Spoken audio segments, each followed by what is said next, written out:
Welcome to Pure Nonfiction, the podcast interviewing documentary filmmakers. I'm your host, Tom Powers. In my day job, that's also a night job, I program for the Toronto International Film Festival and the Doc NYC Festival. At both those events, I've had the pleasure to present many films directed by today's guest, Jonathan Demme. He's well known as the director of fiction films like Silence of the Lambs and Rachel Getting Married, but he's also maintained a distinguished output of documentary films. When we do fiction films, we're kind of trying to make them feel real. And when we do documentaries, we want them to feel dramatic and entertaining. And it's kind of like I think there's a lot to be learned on both sides of the tracks. Demme got his start in the 1970s with Roger Corman and earned attention for directing the comedic drama Melvin and Howard. Then, in 1984, he released the stylish and influential concert film Stop Making Sense with the Talking Heads. From then on, Demme's output swayed back and forth between fiction and nonfiction.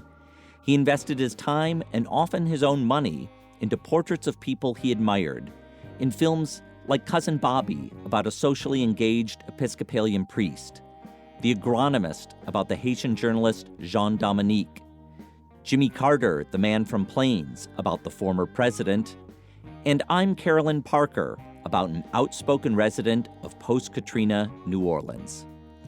Last year, Demme was treated for esophageal cancer, but his energy was undiminished when I met him last month at the Jacob Burns Media Arts Lab in Pleasantville, New York.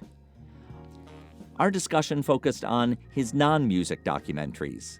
They begin with the film Swimming to Cambodia, for which he adapted a one-man stage show in downtown New York. Written and performed by Spalding Gray, Swimming to Cambodia is an autobiographical monologue that interweaves the personal and the political. Gray talks about the mass genocide that took place in Cambodia, yet he also tells stories that are very funny. Today, this kind of first-person storytelling is widely heard on shows like The Moth, This American Life, and other podcasts. But when Swimming to Cambodia was released in 1987, it was a revelation. I asked Demme how he got involved. Well, I had heard about Spalding Gray and heard about these amazing performances given by this guy sitting at a table alone with minimal props and talking for an hour and a half. And my reaction was like very claustrophobic. I thought, I don't want to see that, because what if I don't like it? It would, for me, like being trapped at the Bleecker Street Cinema when I was just starting out on art films and being like wedged against the wall, seeing La Ventura, and just realizing I don't understand this. I need to get out of here, but knew I was in church at the Bleecker Street Cinema. It was Antonioni. So I didn't go. And then I got a phone call from Renee Shafransky, who was going to make a film, a documentary of Spalding's performance of Swimming to Cambodia. Would I like to direct it? And I thought, okay, My Dinner with Andre came out fairly recently. That's a film that got a lot of currency out of the fact there was two people at a table talking to each other. It's never been done before. So I was like, what if you did a film of one guy at a table talking? So I was intrigued. I went, and of course, seeing the piece blew my mind. Spalding was a brilliant genius. There it was. And I thought, I always feel, Tom, that like if you're riveted by something real, and that can be a performance or somebody behaving in the way they behave, that this can be the making of a great documentary. So I just had every confidence that this would be a worthy project. And I love the challenge of, like, how do we do this? Do we open it up? No. Can we open it up cinematically through sound and maybe some archival stuff? Yes. And it was very, very exciting to do. In this clip from Swimming to Cambodia, Spalding Gray talks about being an actor in the killing fields. One day at a beach in Thailand, he watches a colleague disappear into the sea. And I go, oh no, oh shit, oh fuck, oh he's drowned. I can't believe this is happening to me. I don't believe it. People do drown. I've read about it. We got a notice under our door saying, be careful when you swim at Phuket because of the rip tides. Oh no. And the first thing that went through my head, and I'm telling you, it went so fast I can't even speak as fast as the images went. The first rationalization that went through my head was, of course. Making a film about this much death Some real person actually has to go. The next thing that went through my head was, it's not my fault, not mine. Nope, he was suicidal. The next thing that went through my head was quickly find the most responsible man you can. There was no way I was going out in that high surf. And the man that occurred to me was John Swain, the Paris correspondent of the London Times, who had been in Phnom Penh when the Khmer Rouge marched in. And perhaps the most narcissistic of the reporters had come to watch himself be played by Julian Sands in the movie. So he happened to be there at brunch, and I just went, John Swain, come quickly, I can't see Ivan. How different from the live performance is the film? It's, I believe, for me, and I did see a number of the live performances, and I've seen, of course, other pieces by Spalding. He's very well rehearsed. There might be a tiny little departure here and there, maybe an additional ad lib, maybe, especially the audience might be provoking it through a particularly big laugh or something. But even down to the repositioning of the pencils on the desktop, even when to take a sip of water, that was part of his flow. He knew how he wanted to do this and stuck very closely to it. And given that he had been doing this as a one-person show, what was it like for him to work with another collaborator? Well, it was pretty easy. He had, I think it amused him and delighted him that Renee, who of course is a big character in his personal life narrative and in the narratives of Cambodia, I think he couldn't believe that Renee had found money to film a guy sitting at a table telling a story, him. And he was terribly open to it. He was a very cool guy. I mean, tremendous energy went into crafting his stories, but he was pretty cool. So he was relaxed. The only thing that I understood, and this made it completely easy for Spalding, was that we had to have an audience for him to perform for. I didn't want to show that audience because I wanted the moviegoer to know correctly that this is a film for you, not for an audience. We didn't sneak in and capture this.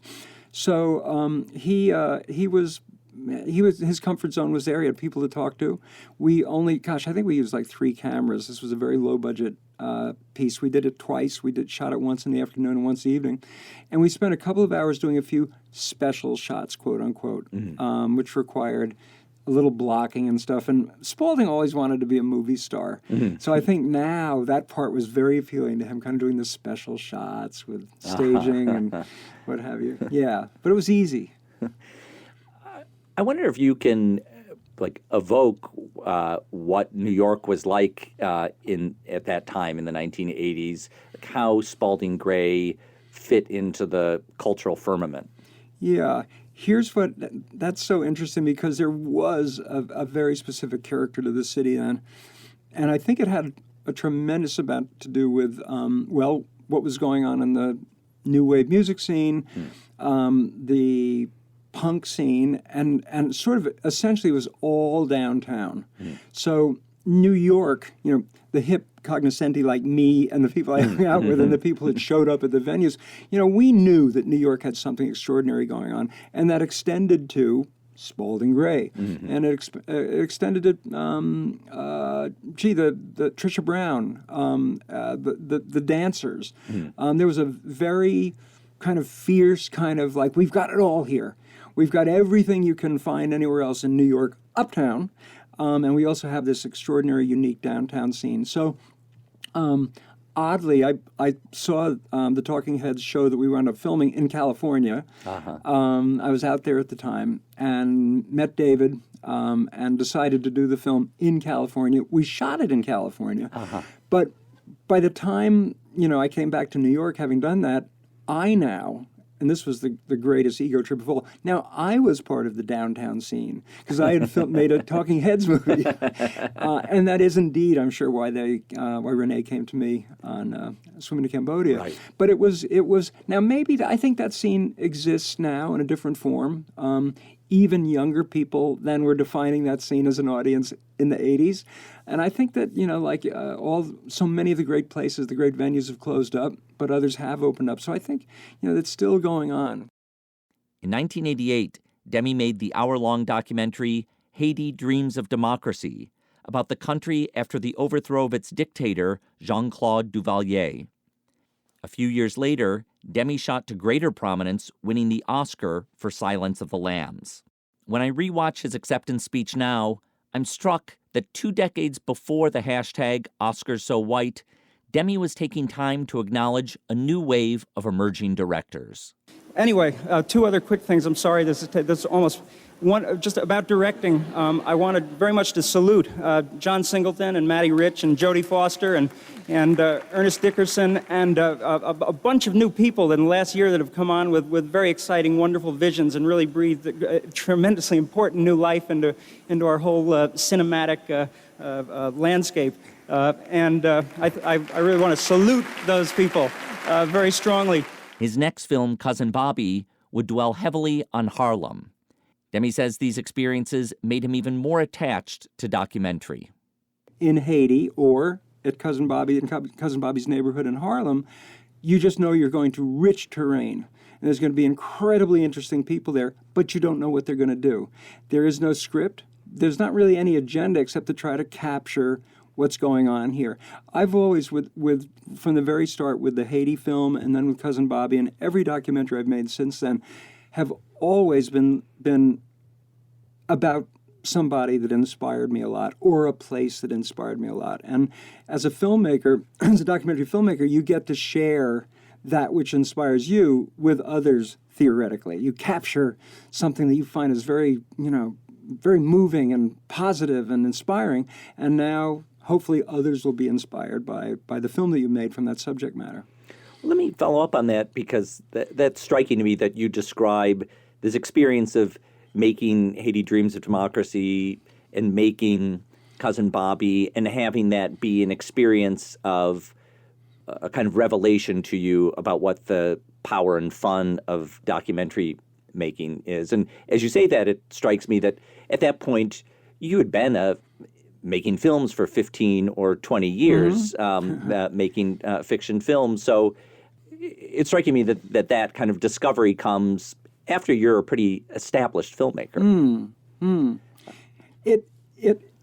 documentaries at that stage of the game for me also functioned as like a great shower, a great dive in a wonderful lake. It was very cleansing because when we make feature films, let's face it, and it's exciting and it's storytelling, but we're steeped in artifice. We're steeped in made-up stuff. To be able to, which I love doing and I love seeing, but to be able to now step aside from a script and, again, to have a subject and a theme that just really, really is very, very strong for you, but to not know how the script ends, it's very exciting. It's very, very exciting. And you obviously have to have tremendous faith in your subject matter, as you well know, in order to take that journey. Even to the extent of sometimes I think, most documentary filmmakers, I know me, sometimes I have started documentaries. I've gone to a place where something interesting was going to be happening and maybe gone back 3 or 4 or 5, even 8 or 10 times.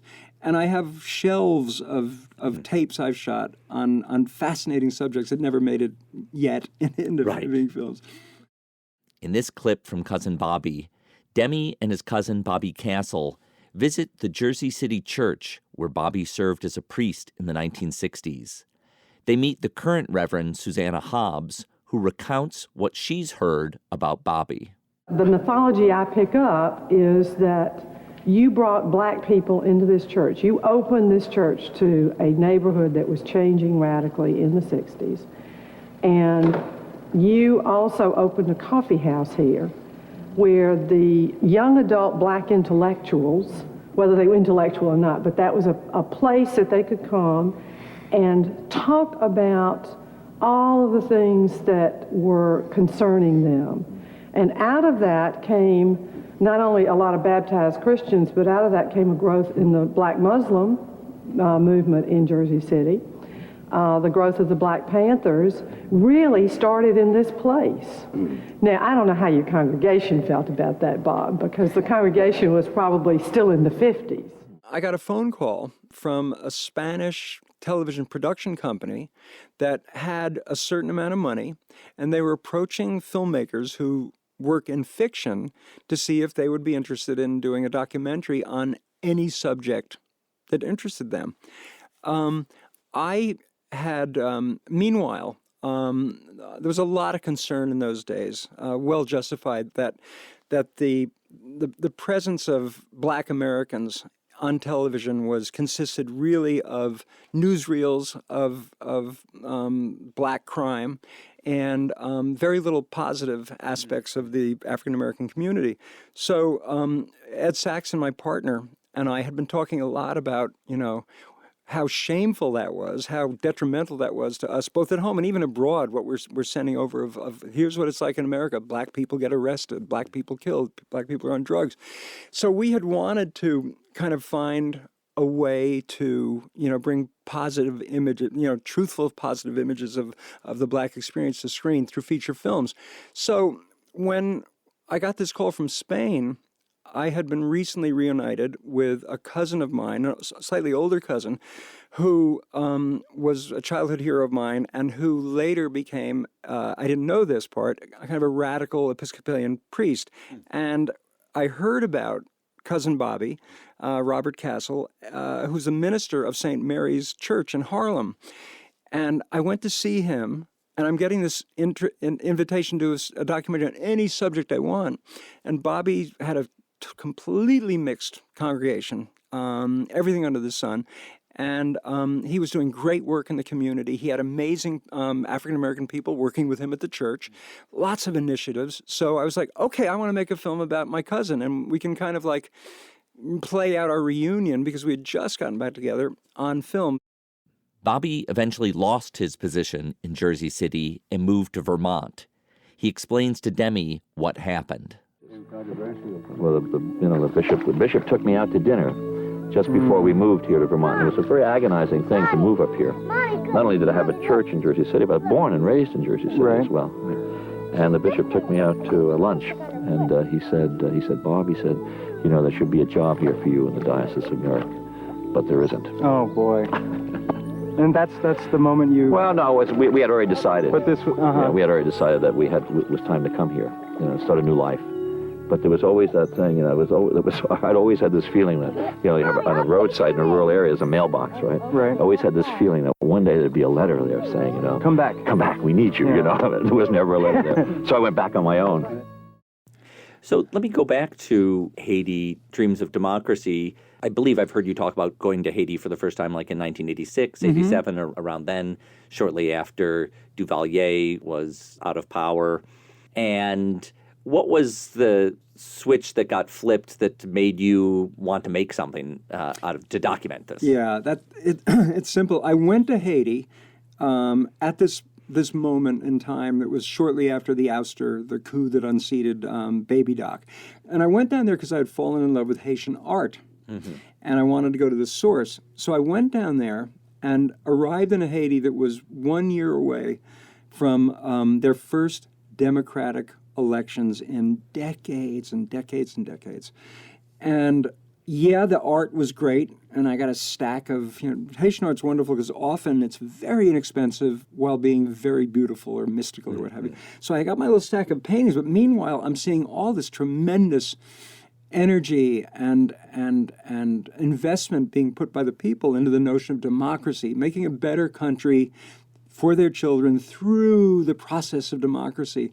And particularly interesting and moving was the fact that because the illiteracy rate was so high in Haiti, I think 83, 87% was the official number, because the Duvalier regime, the Tonton Macoutes, had always discouraged schools. They didn't want poor people getting smart enough to have ideas of overthrow and what have you.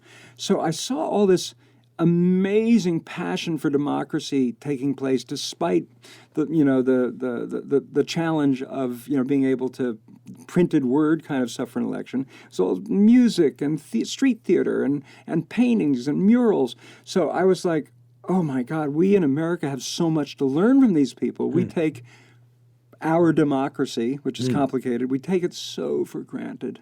Just so for granted. And I thought, we have a lot to learn from these people, and these people inspire me so much. So I called Joe Mennel, a great a South African filmmaker, friend of mine and colleague of mine, told Joe what was going on. Joe had a terrific career at the BBC, war documentaries during the Vietnam War and all kinds of great stuff. He made the classic one phone call and said, okay, let's go. We've got 80,000 pounds. So we went down and co-directed that film. And yeah, oh my God, did that ever, if you want to get started making documentaries, Haiti's a great place to do it. It's so rich. And so in Haiti, one of the people you film is Jean Dominique, who then becomes a significant figure in a later film you make, The Agronomist. Yeah. So how did you meet Jean Dominique? Well, Jean Dominique and his wife Michel Montas ran Radio Haiti Inter, and it was when we went down to kind of like get in touch with those people that were pushing notions of democracy the strongest in various ways. We were told Mano Charlemagne, the singer, you have to film Mano, and we kept hearing Radio Haiti, Jean Dominique, Michel Montas. So we requested an interview. And we went there actually on the 1-year anniversary of when Baby Doc had left, and literally 1 year ahead of the first promised elections. And we did their editorials that day and did a little bit of B-roll. And I got such a crush on Jean Dominique. I thought, this is the most interesting, coolest guy I've ever seen. Just so brilliant and debonair and just so cool in every possible way. And I went away thinking, that is an amazing guy. And I even indulged the fantasy, Tom, of like, one day maybe I'll be able to cast him in a leading role in some movie I do, and he'll win an Oscar, and I'll get such ego points for discovering the radio journalist in Haiti. Here is Jean Dominique in The Agronomist. I was at the microphone with Michelle, my wife, and we start broadcasting and giving information about the coup with report from everywhere in Port-au-Prince saying that how many people were killed in Saint-Martin, how many people were shot in Carrefour-Feuille. At 7:30, 2 trucks of the army stop in front of the station and start shooting.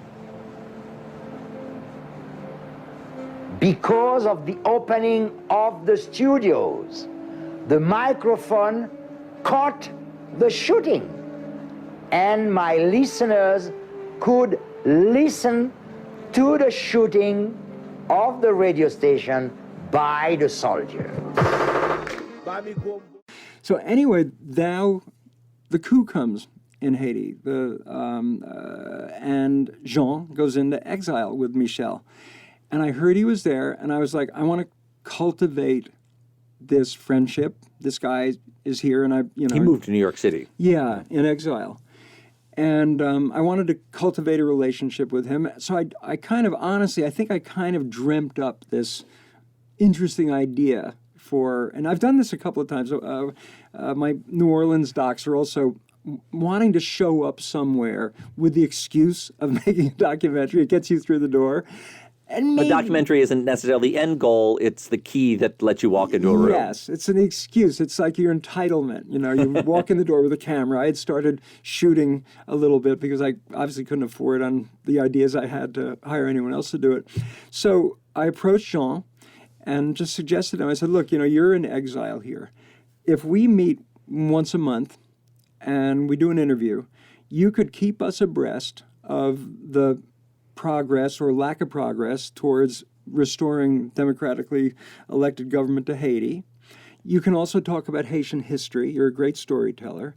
And at the end of this film, we'll have an amazing ending because we will go back to Haiti with you. And the last shot of the documentary about the journalists in exile will be the journalist back at the microphone. Mm-hmm. And Jean Dominique was like, that doesn't sound very interesting to me, but you know what? I am bored shitless here in New York. I'm frustrated. So sure, come film me once a month.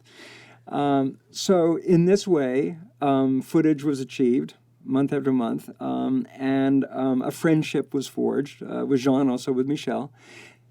And then the coup leaders are unseated, and Jean is going back to, get Radio Haiti up and running again. So Peter Seraf and I and Daniel Wolf and other friends went down. We had some cameras, and now we're... And in my head, I'm like, this is crazy because this actually is going to be a documentary. Uh-huh. And it's kind of amazing. That made-up one-liner has come to fruition. However, the station had been so damaged, and the challenges of actually getting the building fixed up, getting the equipment restored, getting a new tower up was Herculean challenge for Jean. And after about a week being down there, and I was between feature projects and had done one recently and could afford to be down there for a while, Jean says, Jonathan, come to my house tomorrow morning at 5 o'clock. We have to have coffee together. We have to talk. I'm like, okay, can I bring my camera? No, don't bring your camera. Okay. So I show up, and he says, look, it's over. It's been very nice getting to know you.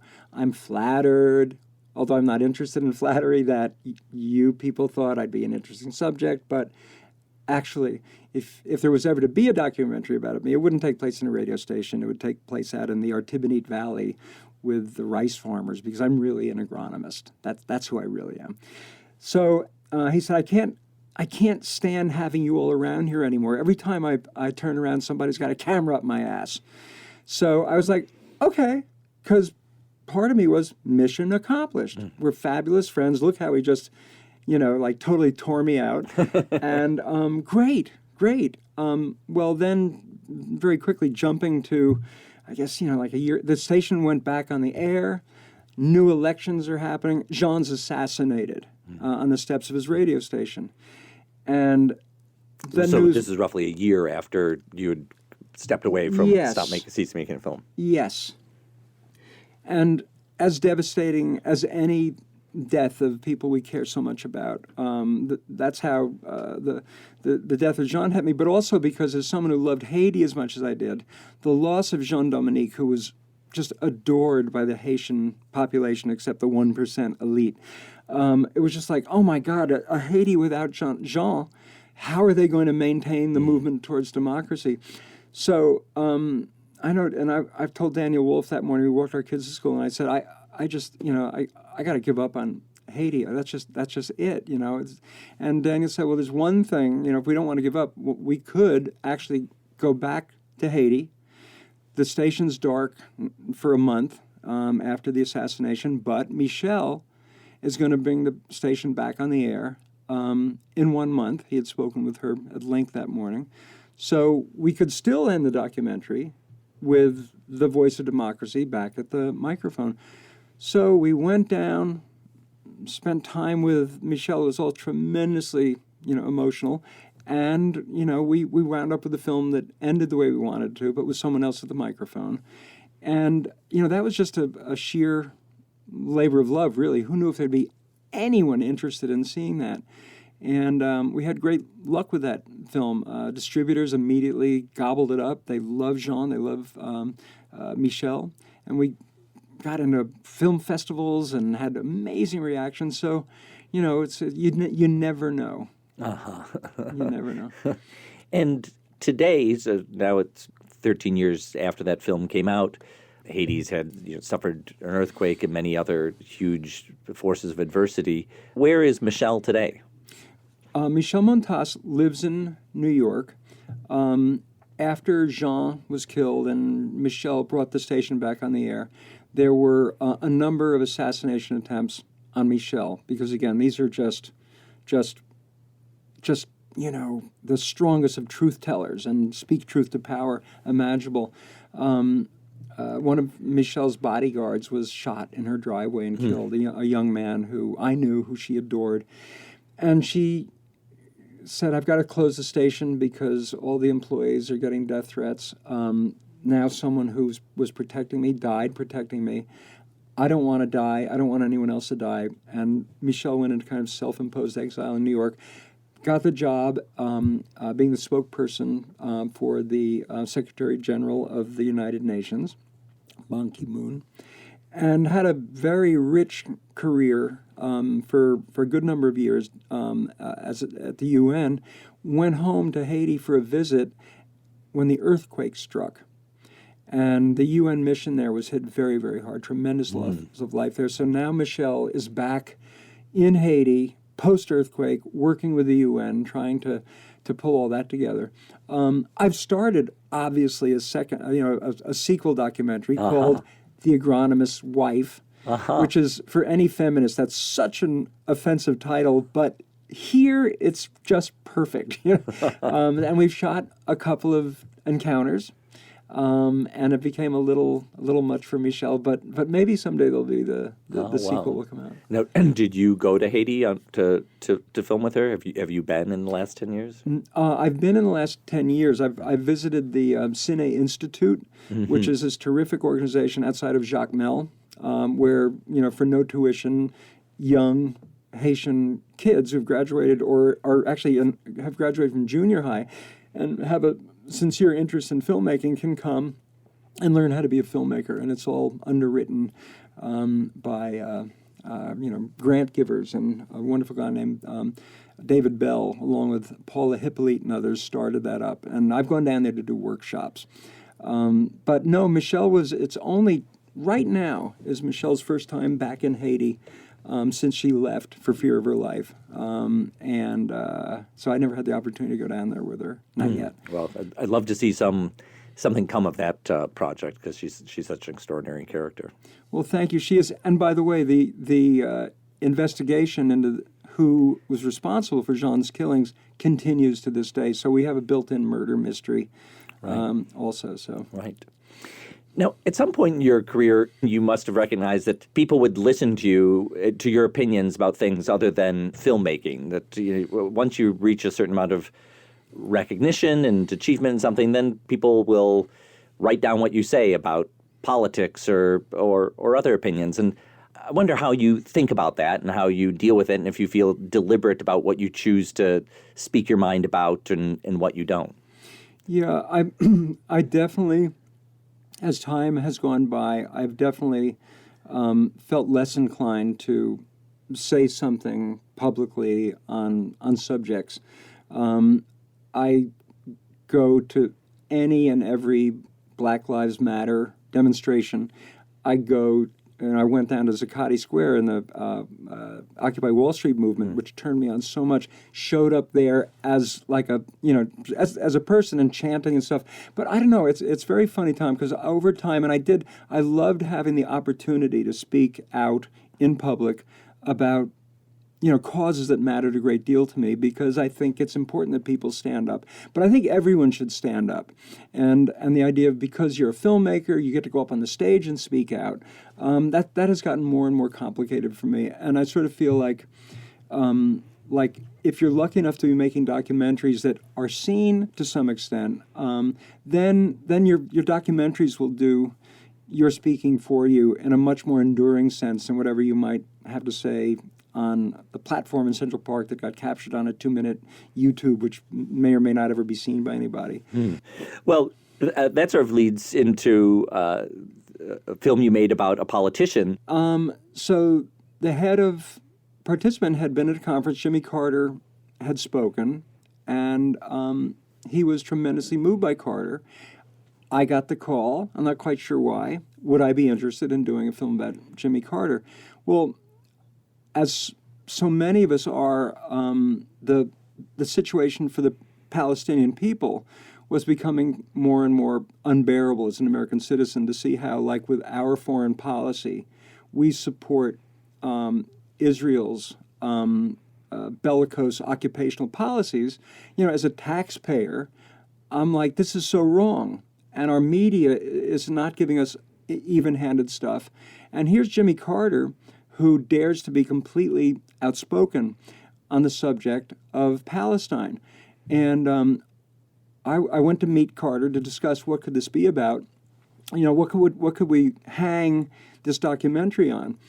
And because it was a kind of open invitation. Let's make a film Yeah. about Carter was the only brief, and now we have to figure out what that would be. Yes, exactly. So, what's our story? So I went to see him and, said, have you been thinking about this? And he said, no, I haven't. It's nice that the participant people are considering making a film about me. I would be interested depending on what form it would take, but no, I haven't thought about it. Have you? And I said, well, I have. And I told him what I just told you about my concern about how one-sided America tended to look at the Palestinian-Israeli situation. And he's like, well, I've written a book called Palestine, Peace, Not Apartheid, and we're going to do a book tour in a couple of months. And I was like, oh, my God. So you didn't even know that. That was No. a coincidence of your thinking and what he had been working on. Yeah, and it felt fated to me. I was like, wow. And I immediately knew a book tour. It's going to be a national tour, obviously. We'll get to see America.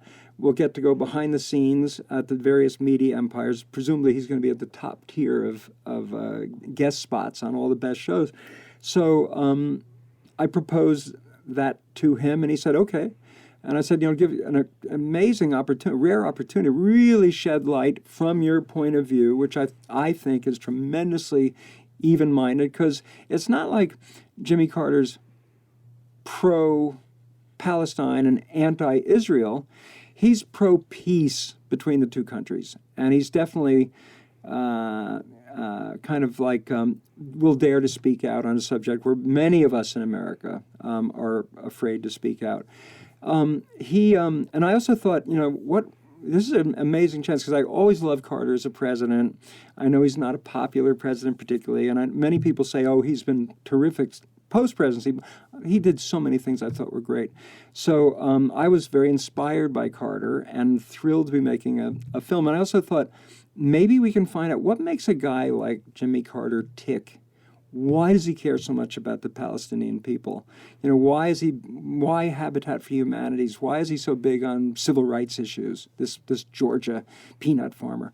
Here's a clip from Jimmy Carter, Man from Plains, where Carter is addressing a university audience. He's reflecting on the criticism of his book, Palestine, Peace, Not Apartheid. And I've been hurt by some of the reaction. I've been through political campaigns for state senate and for governor and for president, and I've been stigmatized and condemned by my political opponents and their supporters. But this is the first time that I've ever been called a liar and a bigot and an anti-Semite and a coward and a plagiarist. This has hurt me. I can take it. Well, I think what you've just said puts into perspective a memory I have, which is, I think the first time we met was because I was showing the Jimmy Carter film at the Toronto Film Festival, and we had Carter there, and you were there, and I got the message before the film from a publicist that Jonathan doesn't want to do a Q&A for the film. And I thought, oh gosh, this is a missed opportunity. The audience, I think, would really like to hear something from Jonathan. So I went up to you backstage and I said, how about we just do a short, we won't take questions from the audience. I'll just ask you a question. That way we don't have to take any, tricky left field questions. And you said, great, let's do that. And then your publicist came over to me and said, what are you doing? You're not supposed to do a Q&A with Jonathan. And you did something brilliant. We went on stage. I asked you one question. You said what you wanted to say, and then you said, okay, thank you, everybody. Good night. No. Which I thought was a genius move. Well, thank you. That's very generous of you. So I guess... But from what you are saying now, it makes me think that you were really wanting the film to speak for itself and not be out there. That for sure. And just, in the flow of what we've been talking about, what I hear is, I myself will not be able to say anything better than what Carter says for himself or the film on the subject says. And also there's probably, you think there was some timidity involved in there about not wanting to get into that controversial? That was my read at the time. Yeah, well, that's probably was a factor. That probably, I'm sure, was a factor. I also might have felt a little bit presumptuous because, Carter is the person to ask questions of here. I don't know enough. I know how I feel about this, and I've learned a great deal, but I'm not sure I'm entitled. There are a lot of people that, in that... Well, the other thing, about that specific topic, and I've shown a number of films about it, and I feel your own apprehension about getting into it because one question leads to another question, which covers 70 years of history, and so it's very easy to get wrapped up in a knot talking about that. It is, and it's also because that journey you just described there almost inevitably delivers to charges of being anti-Semitic, which is as vile a thing that you can accuse anybody of as I can imagine. And you have to, if you're going to get in a conversation, which will almost inevitably, if you're speaking with sensitivity and support for the Palestinian people's right to statehood, at a certain point you're going to be called an anti-Semite. So you have to be ready to take that deep breath and say, well, actually, we're not talking about the Jewish faith. I love Judaism. Many of my best friends from my life have been and are Jewish. I have great feelings for the Jewish people.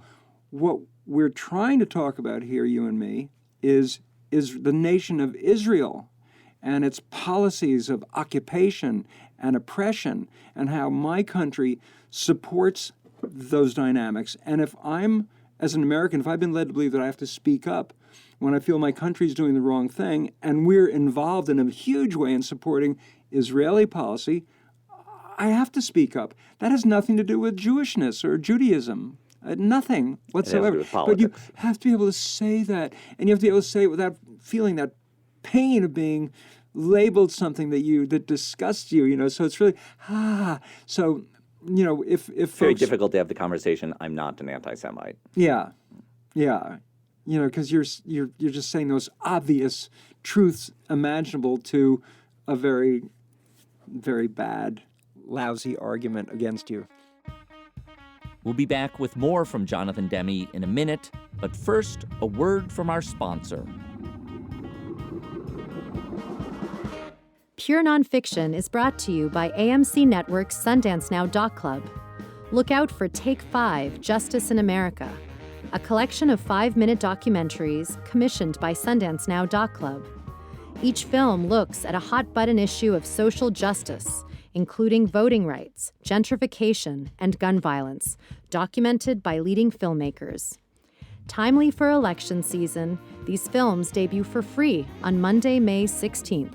To watch them, go to take5.docclub.com.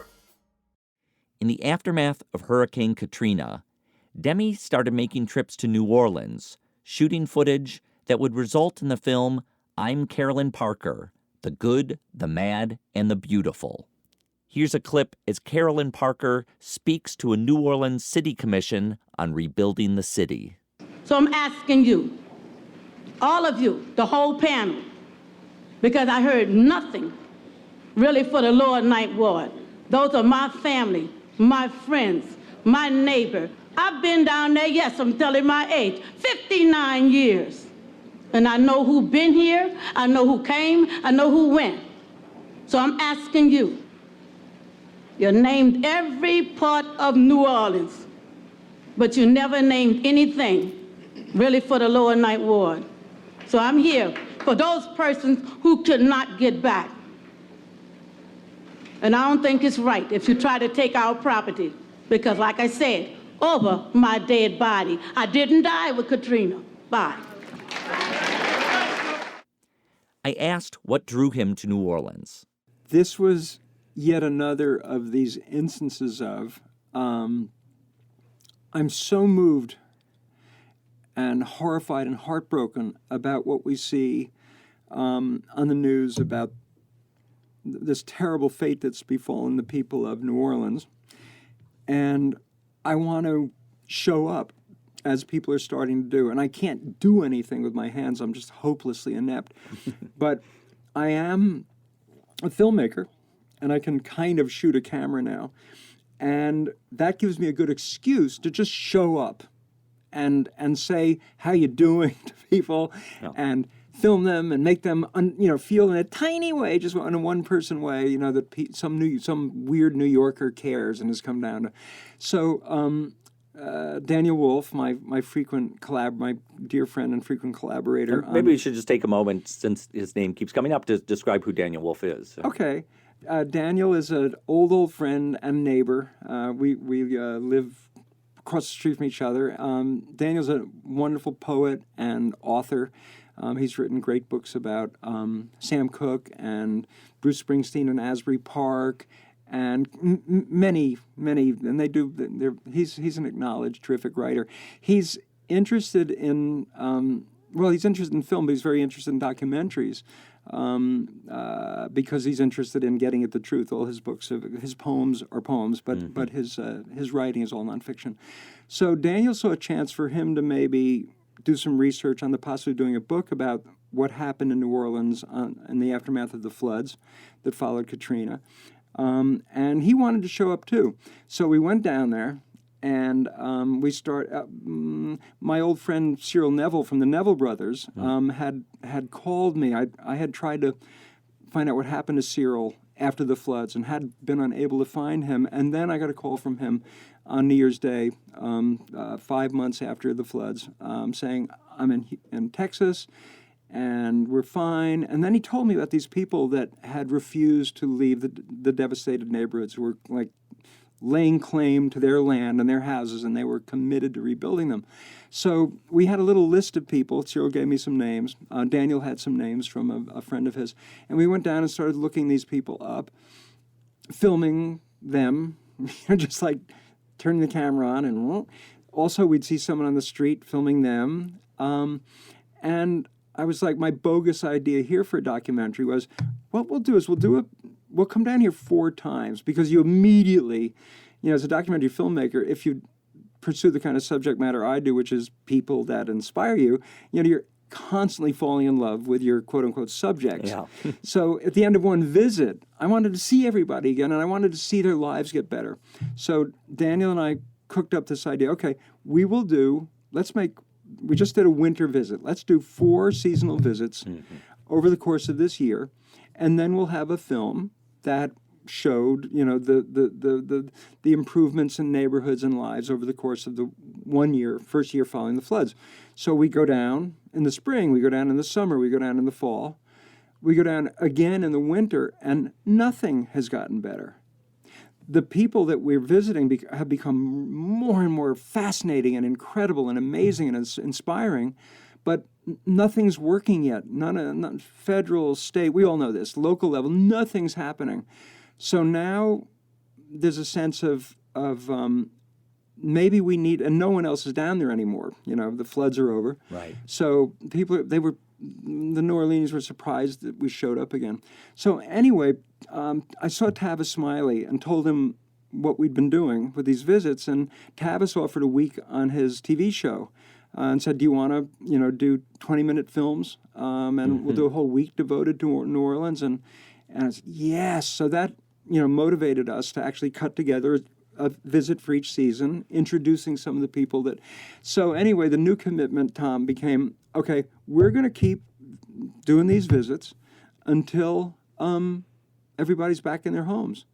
It's going to be 2 years.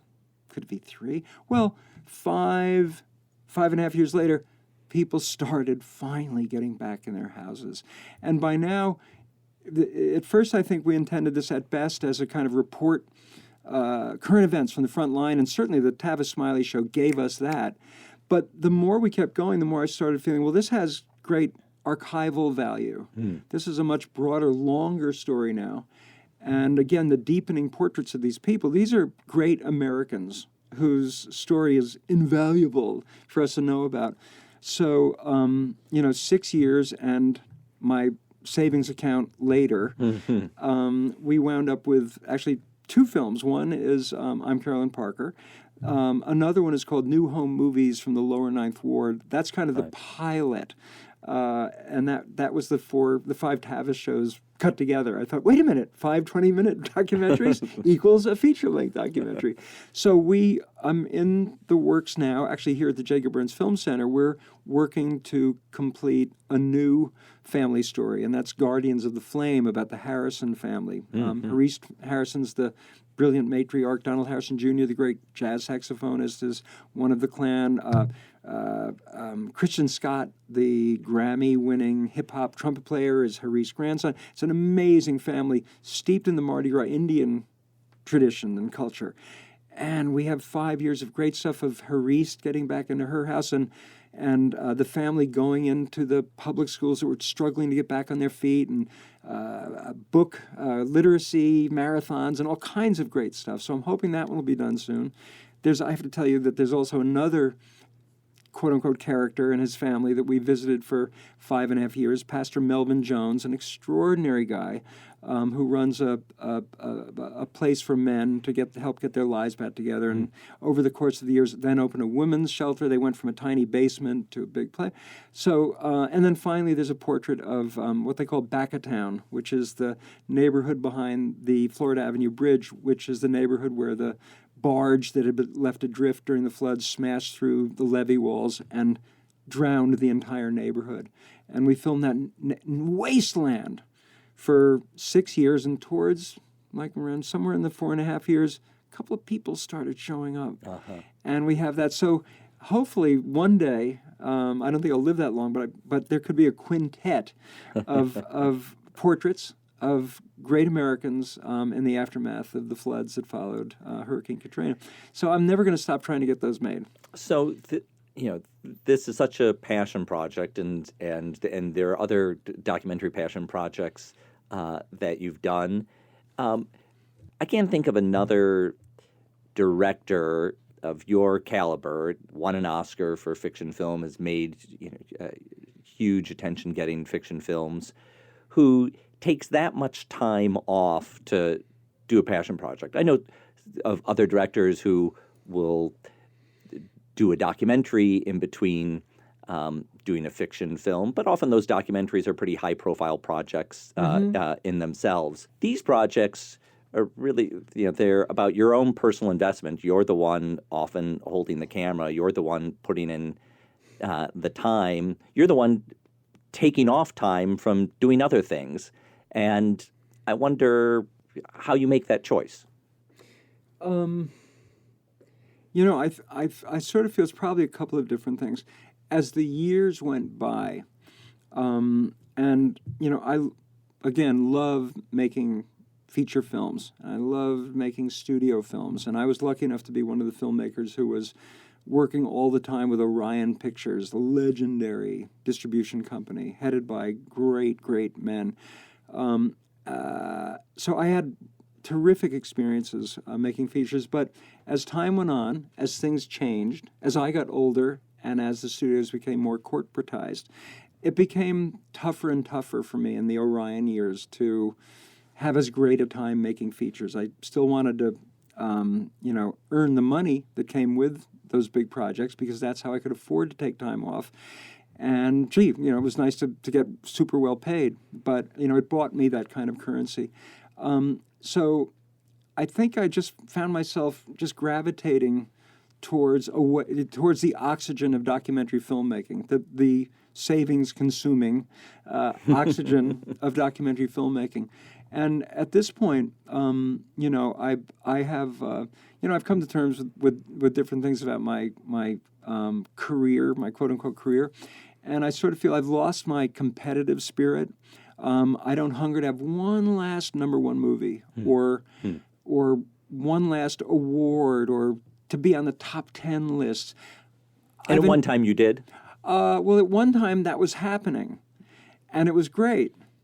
but I feel like I have, in a way, nothing left to prove in that arena, and I don't want to compete for those kind of things. So, this may be just some kind of version of the softening in me or something, and my aversion to corporate politics and what have you. But I sort of feel like almost I've gravitated towards, I'm open to anything. And tomorrow I could read it, in the unlikely event that today's studios would send me a great script, I could dive You're in. ready to go. Yeah, I could be, but I have no interest in pursuing that. And I find that I've for the past certain amount of 5 years or so, I've made films that I don't think anyone else would have made, or films that got made certainly because of my interest and my willingness to roll up my sleeves and kind of dive in on something really provocative and exciting with very limited commercial aspirations. And that could be like the Master Builder, this amazing Ibsen movie I had the privilege of making with Andre Gregory and Wally Shawn. That's we got that movie made, and documentary about Enzo Avitabile, the great Neapolitan composer and performer. So I love to shoot, and I love to share for anyone who's interested, the things that turn me on enough to make me want to go film. And again, it's almost always some kind of inspirational thing. I will never make an expose. I will never reveal the hideous truth about someone or get to the bottom of some conspiracy.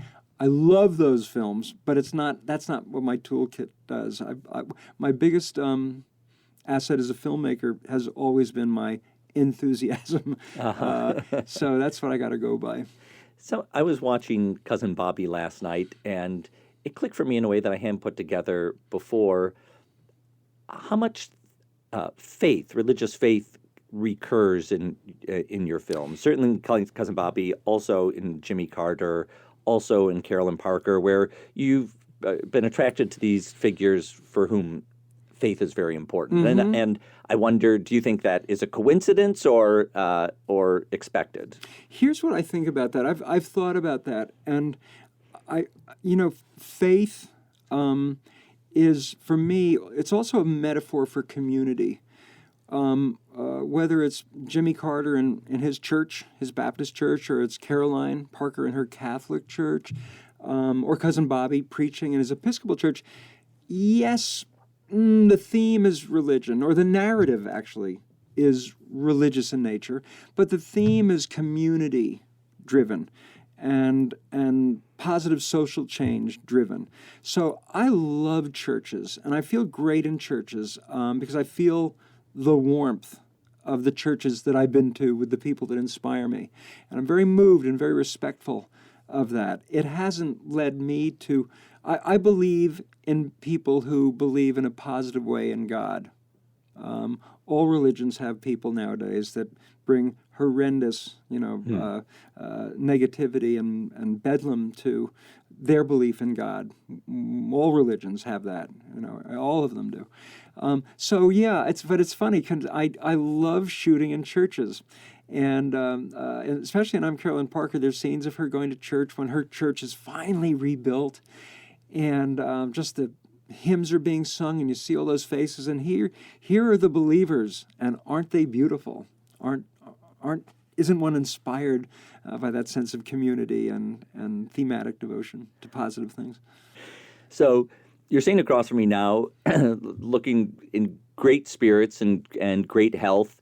But I know that a year ago you went through a serious bout of cancer, and I wonder what that meant for your life. I can't help but assume that there's a certain taking stock that you go through. For sure. Yeah. Yes. I was discovered to have esophageal cancer, and I went into a really, really, really intense bombardment of my esophagus and surrounding organs by chemotherapy and radiation. And that takes the wind out of one's sails. I mean, having the disease is one thing, and the treatment, wow.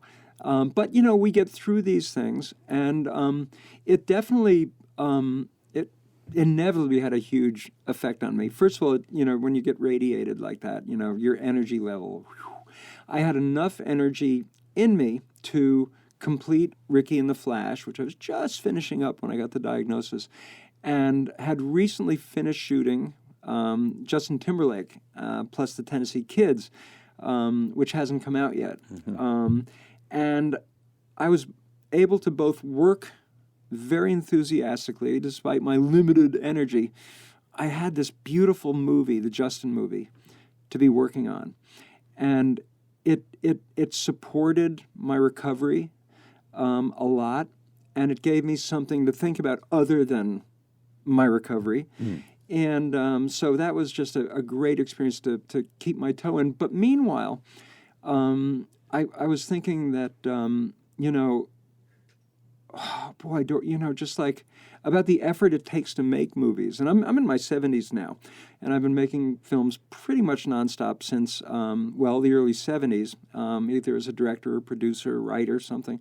So this gave me a moment of going like, and like I was saying earlier about not wanting to compete anymore, I think that was probably definitely part of all this time I had to reflect on things.